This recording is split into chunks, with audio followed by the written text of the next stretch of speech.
नमस्कार, मी प्रदीप कुमार. तुम्ही बघतायत PR न्यूज.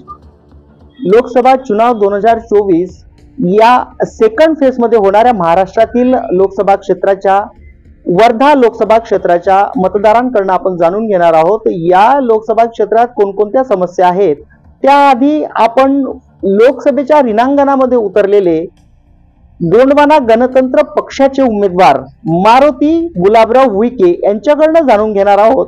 नेमके विकासाचे एजेंडे त्यांचे कोणते आहेत आणि ते या लोकसभा क्षेत्रात वर्धा लोकसभा क्षेत्रात निवडून आल्यास कोणकोणते विकास कामं करतील. उईके साहेब, काय सांगाल तुम्ही? वर्धा लोकसभा क्षेत्राचे अधिकृत उमेदवार आहे गणतंत्र पार्टीकडून.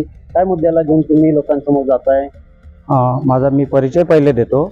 माझं नाव मारुती गुलाबराव उईके आणि मी वर्धा जिल्हा गोंडवाना गणतंत्र पार्टीचा जिल्हा अध्यक्ष पण आहे.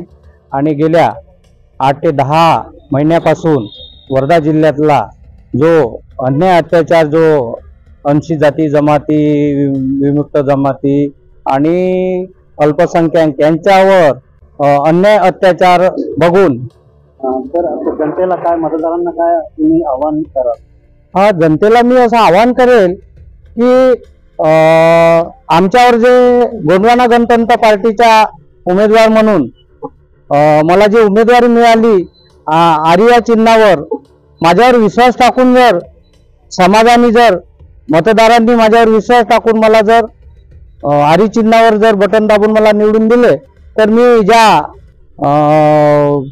ज्या समस्या आहे त्या समस्या मांडण्यासाठी मी सतत प्रयत्नशील राहीन आणि समस्या सोडण्यासाठी माझं सतत नेहमी प्रयत्न राहीन आणि कटिबद्ध राहीन.